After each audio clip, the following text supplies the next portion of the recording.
principales ideas de la filosofía. Filosofía analítica.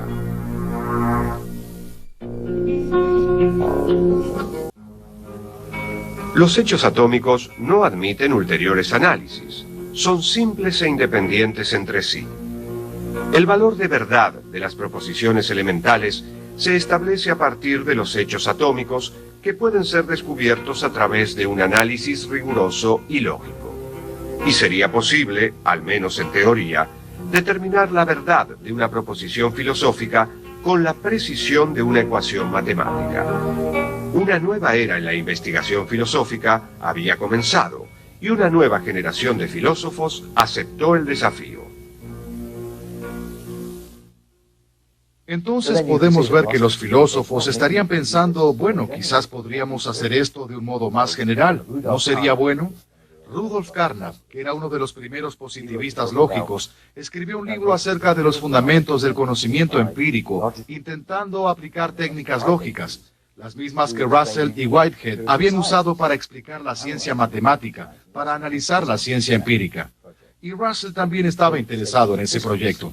Tomaríamos las proposiciones de la física, las traduciríamos a un grupo privilegiado de proposiciones que fueran lógicamente impecables.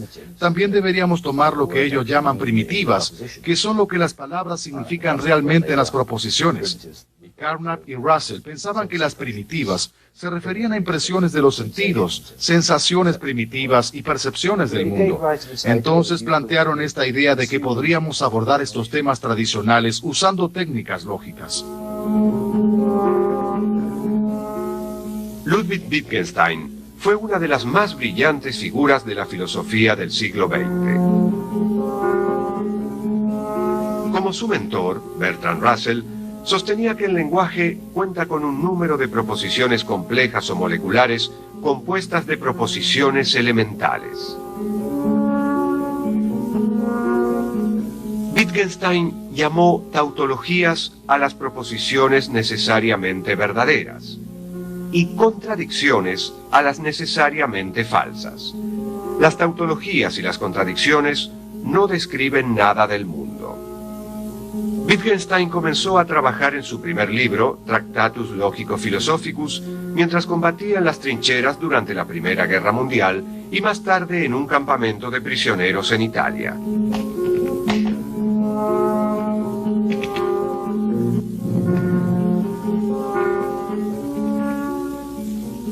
En el Tractatus presentó el lenguaje artificial de las funciones veritativas como el armazón del lenguaje ordinario. Un lenguaje artificial o lógicamente perfecto sería aquel que, por contar con una simbolización precisa, dejaría en evidencia la estructura atómica de los hechos. La función natural del lenguaje es la representación de hechos. Esto le asegura a la proposición un sentido. Si el hecho en cuestión efectivamente acontece en las condiciones establecidas, la proposición que lo expresa no solo tiene sentido, sino que además es verdadera. La mayoría de las proposiciones y preguntas que se encuentran en los trabajos filosóficos no son falsas, sino que carecen de sentido. Durante siglos, la filosofía se había dedicado a un programa de especulaciones acerca de la verdadera naturaleza del mundo y de la conciencia humana.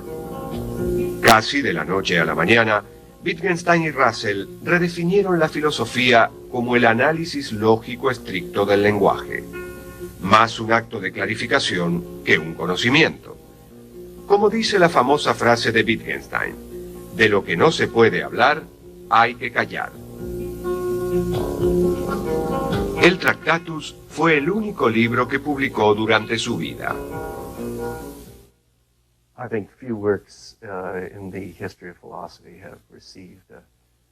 Creo que pocos trabajos en la historia de la filosofía recibieron una reacción más favorable que la que inicialmente recibió el Tractatus. Y de algún modo es bastante sorprendente. Es uno de los trabajos más idiosincráticos, más opacos, realmente enigmáticos que se hayan presentado. Pero lo que lo hizo tan atractivo fue la gran idea que incorporó.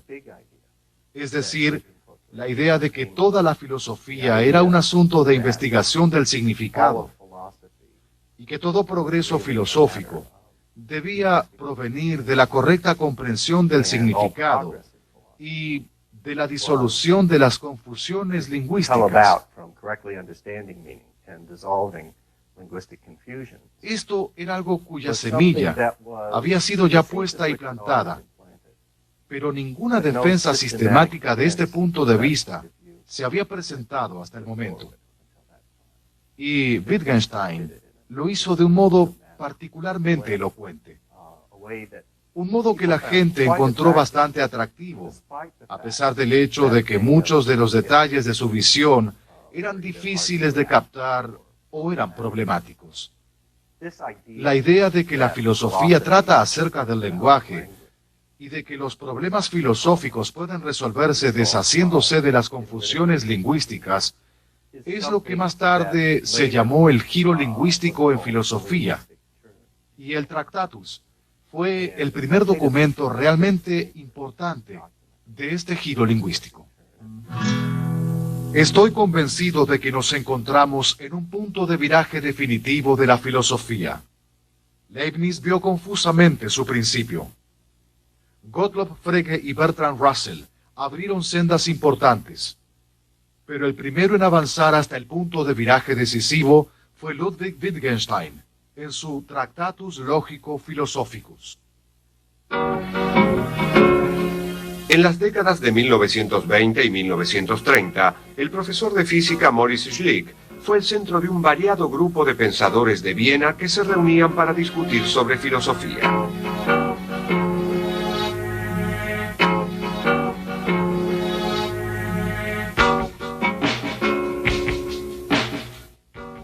Fueron conocidos como el Círculo de Viena. Y entre sus miembros estaban Rudolf Carnap, Otto Neurath y Kurt Gödel. En esas reuniones comenzó a gestarse el positivismo lógico, uno de los movimientos más profundamente influyentes del siglo XX. El positivismo lógico afirmaba que el único discurso con sentido era el científico. Con su énfasis en el sentido y el significado, el Círculo de Viena le debe mucho a los primeros trabajos de Wittgenstein.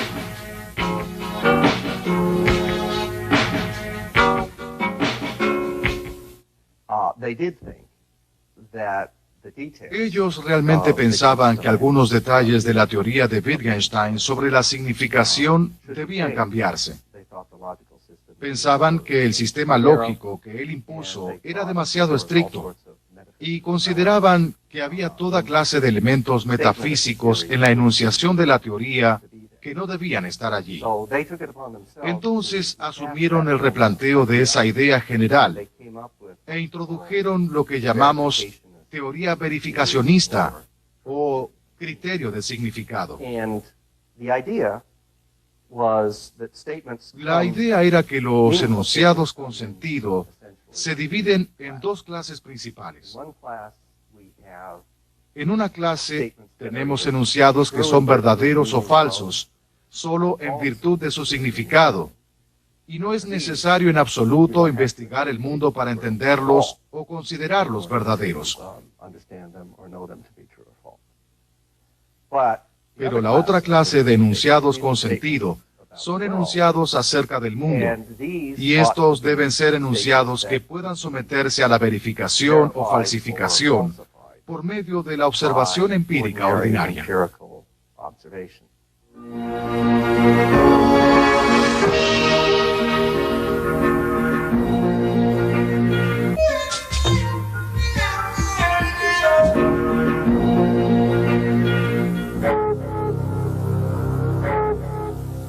En 1929, el Círculo de Viena publicó su texto Manifiesto Científico Universal, el Círculo de Viena, que propuso que los únicos enunciados con sentido eran aquellos empíricamente verificables o basados en la lógica y en la matemática. Todo lo demás se consideraba emotivo. Como consecuencia, el positivismo lógico sostenía que las proposiciones de la metafísica, la ética y la estética no eran enunciados en absoluto. Los enunciados de la ética y de la estética eran órdenes. No matarás. O exclamaciones básicas de aprobación o desaprobación. No me gusta el impresionismo o viva el cubismo. Y los enunciados de la metafísica simplemente carecían de sentido.